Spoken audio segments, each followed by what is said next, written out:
Welcome, ladies and gentlemen, to the David Sparks Show. Let's get into it today. I found an article on Salon.com that I found incredibly interesting in that essentially it points out empirically that the entire model of urban/suburban development pursued in America over the last 40 to 50 to 60 years is an economic cancer that, at least this guy's trying to stop. A guy named Joseph Minicozzi, he's from Asheville, North Carolina, was featured in Salon, and essentially he's been involved with some downtown rehab projects, one in particular of an old J.C. Penney building that they put in, they developed for small businesses and some urban housing like loft housing.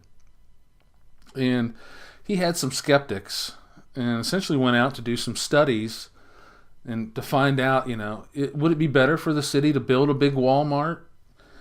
And the numbers he came back with were incredible. Essentially, no way.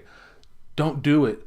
If your life depends on it, don't do it, because here's what he found out. He found out compared to a renovated J.C. Penney and its associated businesses, and he did this per acre, right? This is the cost he figured out per acre. He figured out that Walmart's per acre taxes that it brought into the municipality per year were $50K compared to the J.C. Penney rehab of $330,000, 7 times the difference. Because of energy use and distance, sprawl can cost more to service than it brings in tax dollars. Minicozzi's found that old-time downtown developments bring in 10 times more money than do sprawl-type developments.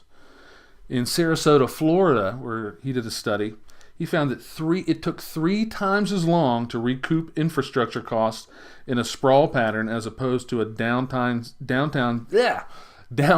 style development.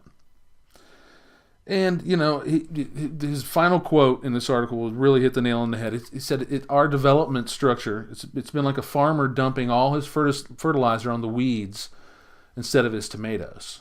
And I can't agree more. Not only has the big box model of development drained our communities of resources, it has made America a really ugly country. Let's admit it. You go to these big sprawl plexes across the nation, and it's just collection after collection of generic chain businesses, uninspired aesthetics, and it's just like, oh wow, are we really a generic, pathetic bunch of shoppers and consumers? This is the best we can do with the most riches in the world. And Minicozzi's he's right. He's empirically right. We're draining the wealth of America with the suburban growth development model.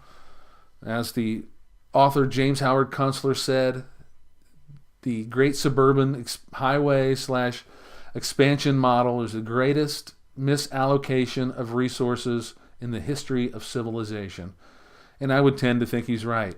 With issues like climate change upon us, the problems we have all across the country with energy, it is time now for a reinvestment strategy to build our cities and make suburbs into farms as they should be.